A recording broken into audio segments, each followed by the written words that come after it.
Hey, we are Night Owls and we are a group of three members Vikas Dave, Nicanor Emilio Manuel Manitoa, and Rudolph Pena. We made a game for a platformer based 2D platform.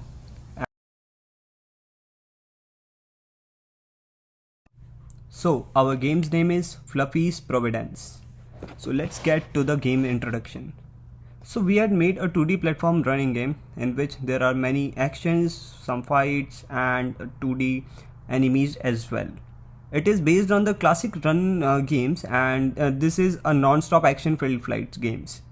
So the game is basically made on a 2D platform with a third person camera showing the player and the surroundings of the game.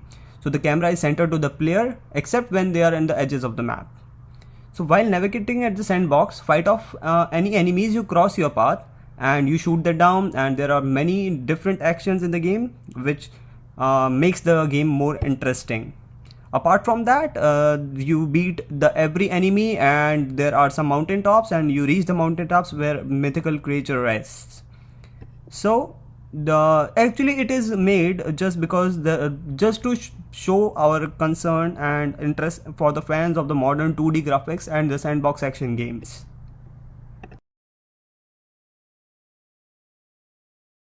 So moving forward, the player must gain XPs and the items to defeat the final enemy boss. The more you defeat the enemies, the more you gain the XP. And it's easy to learn gameplay where the players can easily recall that what we had solved, what level we had crossed, and what levels are still left to the play.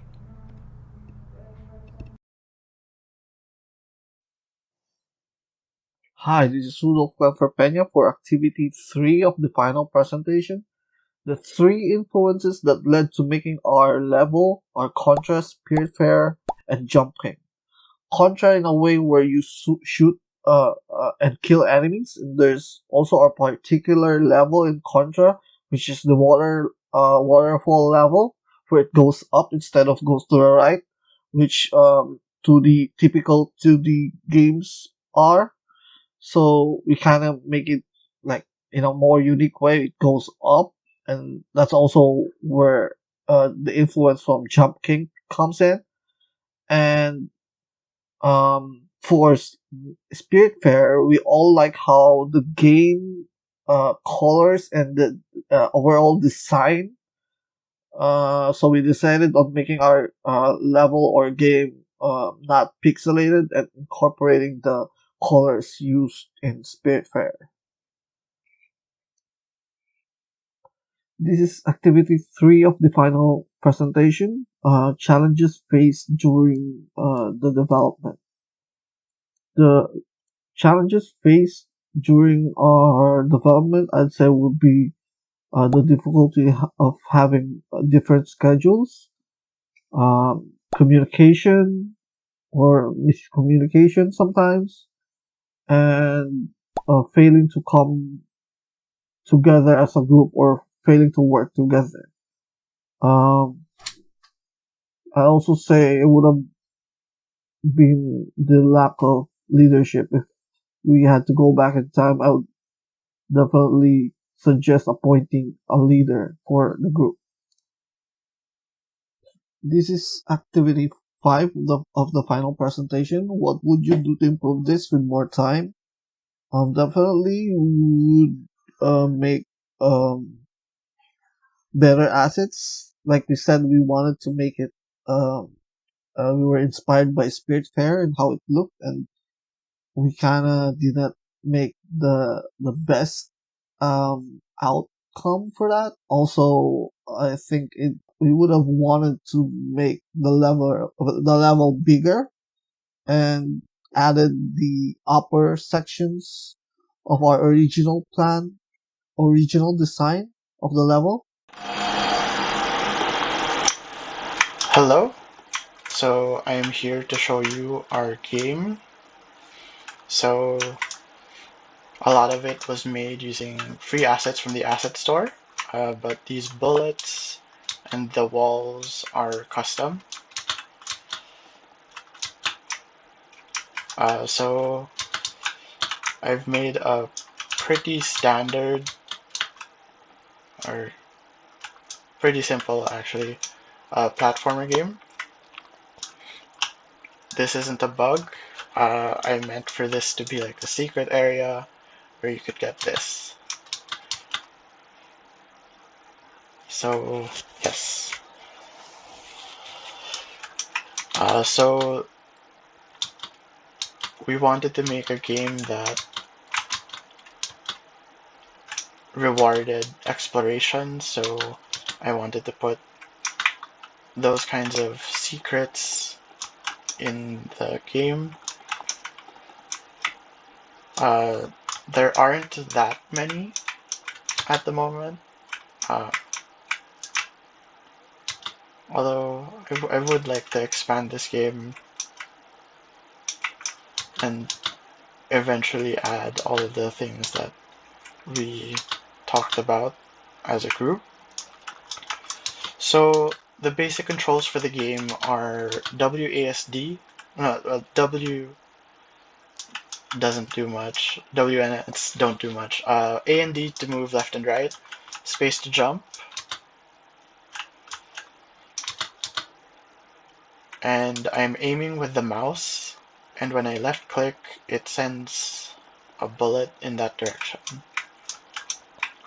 So you can distinguish my bullets from enemy bullets by the color.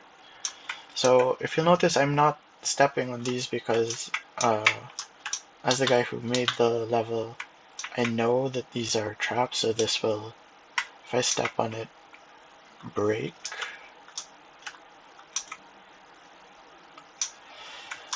Yes, and this as well, but we need to break it to move on.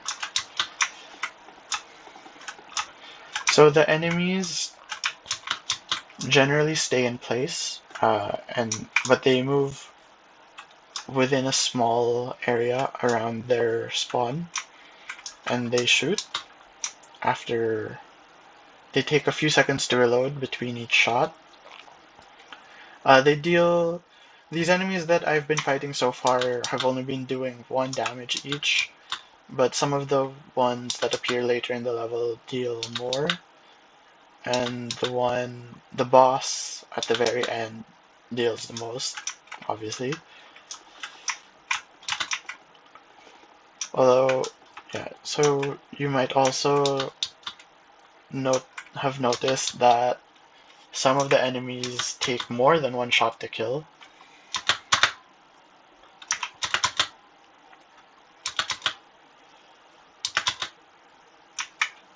Yes, and I am trying to collect these stars.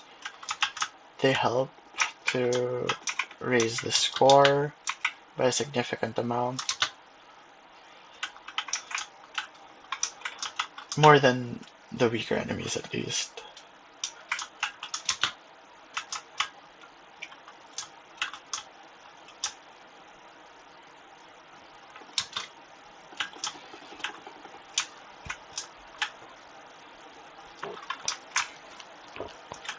So this here is actually my favorite part of the map. I had the idea for it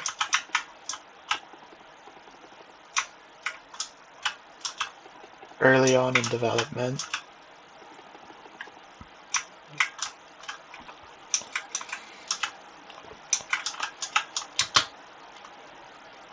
It's a very simple, but I think at least interesting way to use the staging to make the fights a bit more complicated. Oh, and I'm back at the start. Uh, so yeah.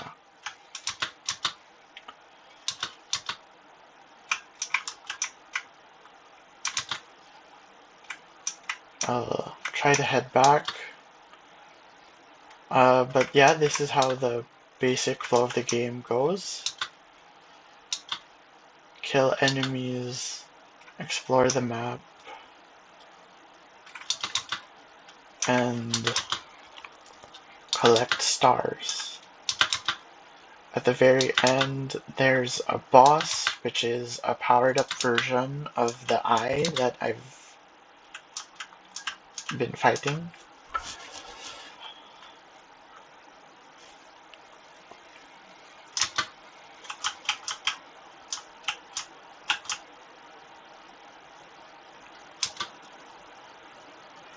Okay, I'll probably skip that so I can get to show you the eye boss.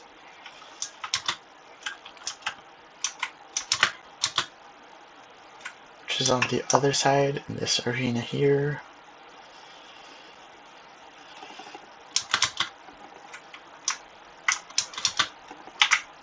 Oh.